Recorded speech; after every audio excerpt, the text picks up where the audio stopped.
की करुणा मुंडेंच्या गाडीमध्ये पिस्तूल ठेवणारे जे सगळे लोक आहेत यांच्यावरती म्हणजे उच्च पदस्थ म्हणजे मुंबईचे म्हणजे रश्मी शुक्ला मॅडम यांच्या विश्वासातले जे अधिकारी असतील त्या अधिकाऱ्यांच्या मार्फत ही या प्रकरणाची चौकशी व्हावी आणि गणेश मुंडे जो तातडीने बीडवरून इकडे बदलवण्यात आलेला आहे एसीबीची त्याच्यावरती रेड होऊन सुद्धा एसीबीची चौकशी चालू असताना सुद्धा त्याला क्राईम पोस्टला कोणी आणलं आणि वारंवार भास्कर केंद्रे हे गणेश मुंडे बांगर असे काही नावाचे अधिकारी आहेत जे 15-15 वर्ष एकाच जिल्ह्यामध्ये कसं काय नोकरीला राहू शकतात या सगळ्या गोडगंबालाची चौकशी करावी अशा प्रकारची विनंती त्या ठिकाणी मुख्यमंत्री महोदय आणि शुक्ला मॅडम यांना केलेली।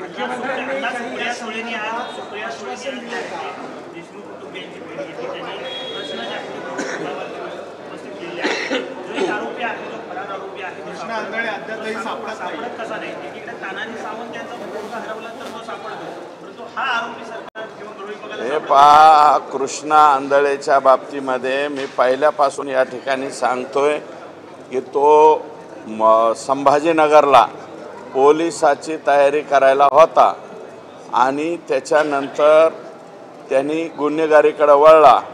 जे काही गुन्हे त्यांनी केलेले आहेत त्या गुन्ह्यामध्ये तो यापूर्वीसुद्धा घरादाराची फिकीर न करता कसल्या प्रकारची फिकीर न करता तो बेमुरतपणे बाहेर पळालेला आहे। परंतु माझीसुद्धा स्वतःची इच्छा आहे की तो लवकरात लवकर त्या ठिकाणी सापडला पाहिजे कारण तो तेवढाच एक कोकरू बाळ याच्यामध्ये शिल्लक आहे। आत्तापर्यंत 9 आरोपी हे 302 मध्ये त्या ठिकाणी गेलेले आहेत।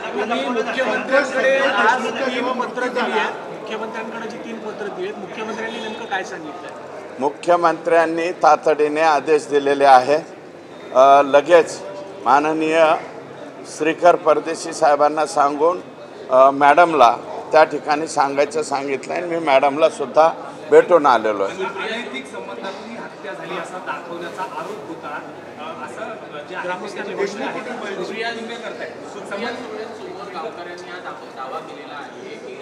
रुग्णवाहिकेतनं संतोष देशमुख यांचा जो मृतदेह आहे तो केजकडे न नेता कोळंबकडे दिशेने दिला आणि तिकडे महिलेला देखील तयार ठेवलेलं होतं आणि या महिलेचे नाही एक मिनिट ऐका। गावकऱ्यांनी जे म्हणलेलं आहे त्याची माहिती मला वाटतं मी यापूर्वी ते वाक्य वापरलेलं आहे, मी माहितीसुद्धा दिलेली। त्याच्यामध्ये प्लॅन असा ठरला होता की संतोष देशमुखला उचलून न्यायचं, कळंब येथे न्यायचं। कळंबमध्ये एक महिला तयार करून ठेवली होती, कळंबमध्ये महिला तयार करून ठेवली होती, तिच्याबरोबर काहीतरी झटापट केल्याचं दाखवायचं आणि आम्ही याला मारलं याचं समर्थन करायचं अशा प्रकारचा प्लॅन होता। आणि म्हणूनच मी म्हणतो परंतु त्यांचा प्लॅन काय झालं, दैठणा गावाच्या अलीकडंच संतोष देशमुखचा अंत झाला। त्याच्यामुळं ते जो प्रकार करायचा होता त्यांना बदनामीचा संतोष देशमुखच्या तो बदनामीचा प्रकार त्यांना करता आला नाही आणि आज मला वाटतं गावकऱ्यांनी हेच सांगितलं असावं।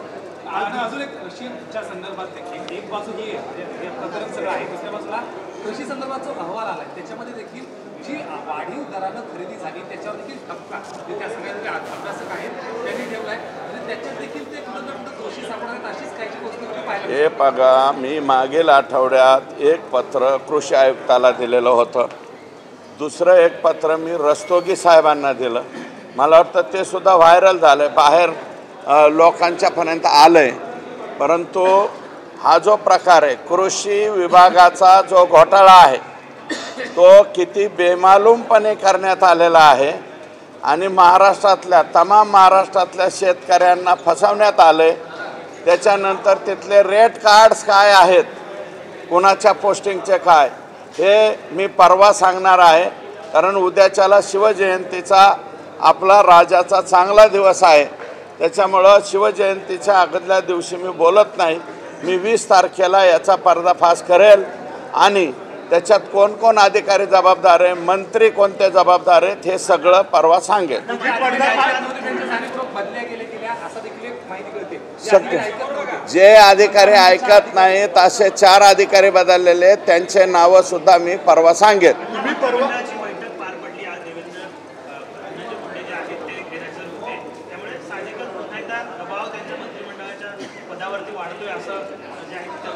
ते का गैरहजर होते हे मला माहीत नाही. मी फक्त त्यांना आजारी असलं म्हणून माणुसकीच्या नात्याने भेटायला गेलतो एक, आणि माझे प्रदेशाध्यक्ष आहेत, त्यांनी मला बोलवलं होतं.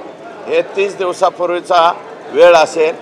बोलवलं होतं 20 ते 30 मिनिटे आम्ही त्यांच्या निवासस्थानी होतो. आणि तुम्ही मंत्रालयातले सगळे राज्याचे पत्रकार आहात. मला असं वाटतं संध्याकाळी 9:30 वाजता म्हणजे गुप्त भेट होऊ शकत नाही. रात्रीच्या 1:30 वाजेपर्यंत मंत्र्याच्या चेंबरला लोक असतात. 9:30 वाजता मी भेटलो. माननीय प्रदेशाध्यक्षांनी सुद्धा मला वाटतं त्याच्या बाबतीत खुलासा दिला आहे की सुरेश धस त्या ठिकाणी म्हणले हे मिटणार नाही. मी मिटणार नाही म्हणलं आणि मी चालता झालो. त्याच्यामुळं फक्त त्यांच्या तोंडून बोलता बोलता 4.5 तास हा शब्द कसा आला हे मी सांगू शकत नाही. या बाबतीत त्यांना आपण विचारावं. अशा आणि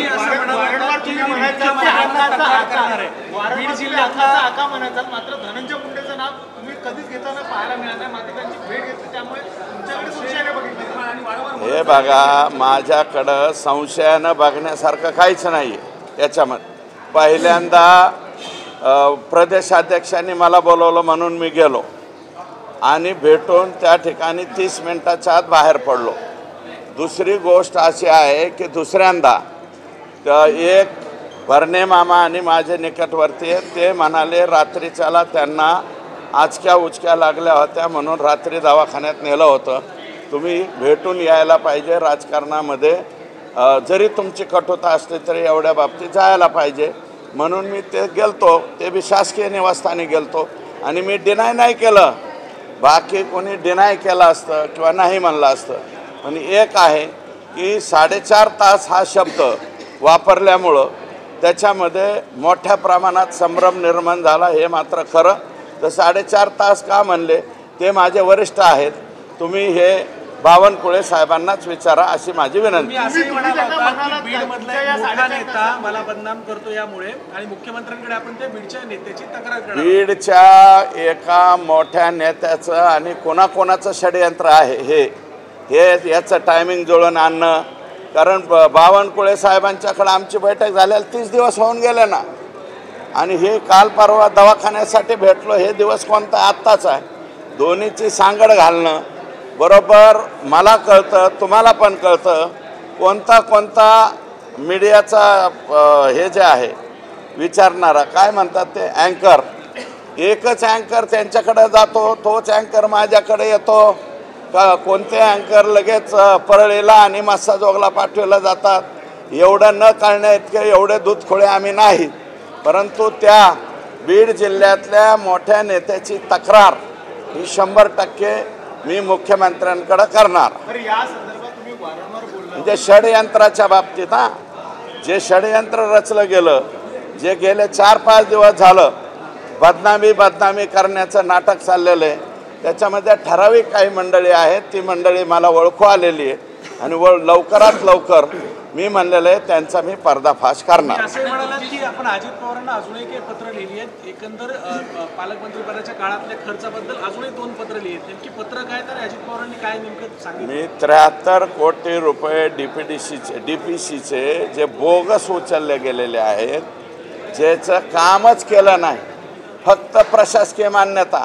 आणि त्यातले काही कामं असे की शर्मा नावाचे तत्कालीन कलेक्टर होते, त्यांनी 14 कोटीच्या प्रमाच म्हणजे रद्द केल्या. त्या रद्द केलेल्या प्रमाचे सुद्धा पैसे उचलले गेलेले.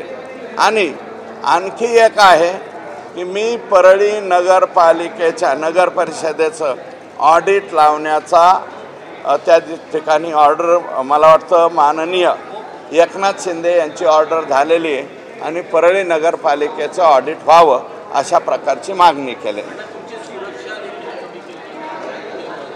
मी सुरक्षा मागितली नाही, मला मिळाली नाही. आधी बी नव्हती आणि आता बी नाही, आणि एवढं प्रकरण झालं तरी मागितली नाही. ज्याला कर नाही त्याला डर काय? ओपन एअर थिएटर आहे आपण, त्याच्यामुळे आपल्याला कोणी काही करू शकत नाही. आका बाका सोका कोणाची सुद्धा हिंमत नाही मला काय करायचं. अरे बाबा, कोणी नाही करत. 4-2% लोक बरं का, जे लोक कायमस्वरूपी आमचे विरोधक आहेत तेवढेच लोक आमच्यावरती संशय व्यक्त करतात. बाकीचा संशय व्यक्त करणार नाही. हे मस्साजोगचं प्रकरण अ पासून झेडपर्यंत लढण्याची माझी स्वतःची जबाबदारी आहे. आणि माझं मत असं आहे की मस्साजोगच्या लोकांचं काय मत आहे हे तर तुम्ही घ्या ना. मस्साजोगचे लोक म्हणतात ना, सुरेश धसवरती आमचा विश्वास आहे. धनंजय देशमुखला विचारा. धनंजय देशमुख जर म्हणला सुरेश धसची आम्हाला गरज नाही, तिथून पुढे बोला ना. ओके, 100% जाणीवपूर्वक आहे. आणि मी म्हणलंय ना, याचा पर्दाफाश मी करील. आणि परवासाठी वाट पहा अशी माझी विनंती. परवा आष्टीत बोलेल, आष्टी किंवा बीड दोन्हीपैकी.